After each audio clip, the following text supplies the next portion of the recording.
Aristotle అనే ఆయన యొక్క ప్రభావం చేత, అరిస్టాటిల్ నేర్పించినటువంటి మాట, అరిస్టాటిల్ కంటే ముందు ప్లేటో ఉండేవాడు.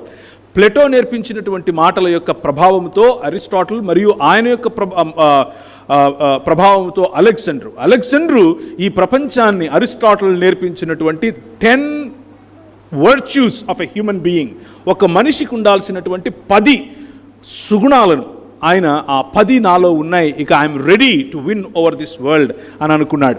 అలెగ్జాండర్ యొక్క ఫిలాసఫీని, ఆ థాట్ను ఆయన మనసులో ఉంచుకున్నాడు.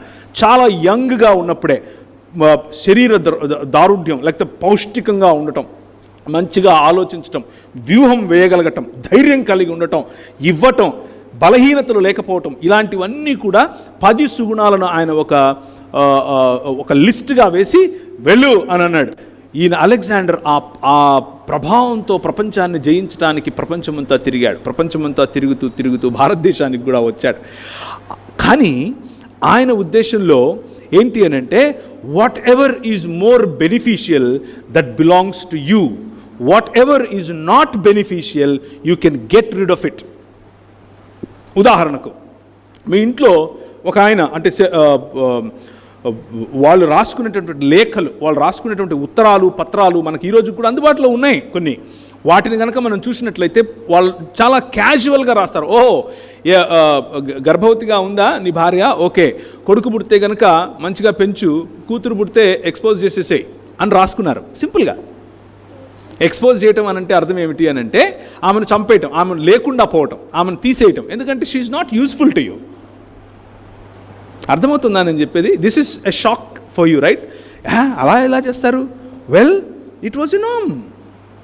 గ్రీకులు అలా చేశారు, వారి తర్వాత రోమియోలు అలాగే చేశారు. రోమియోలు చాలా స్పష్టంగా ఒక లా చేశారు, ఒక చట్టాన్ని తయారు చేశారు. ఏమని తయారు చేశారు అని అంటే, అది ఎప్పుడు అని అంటే క్రీస్తు శకము 250 తరువాత ఆ చట్టం చేశారు.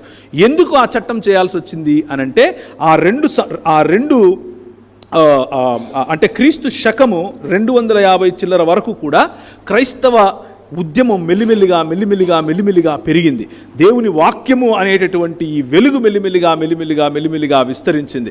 దాని కారణం చేత వారి సామ్రాజ్యములో వీక్గా ఉన్న వాళ్ళను చంపొచ్చు అన్నటువంటి లేకపోతే వీక్గా ఉన్న వాళ్ళను నువ్వు సాకనవసరం లేదు, చూడనవసరం లేదు, చంపేయచ్చు, you can get rid of them అన్నటువంటి ఆ శాసనాన్ని తిరగరాశారు.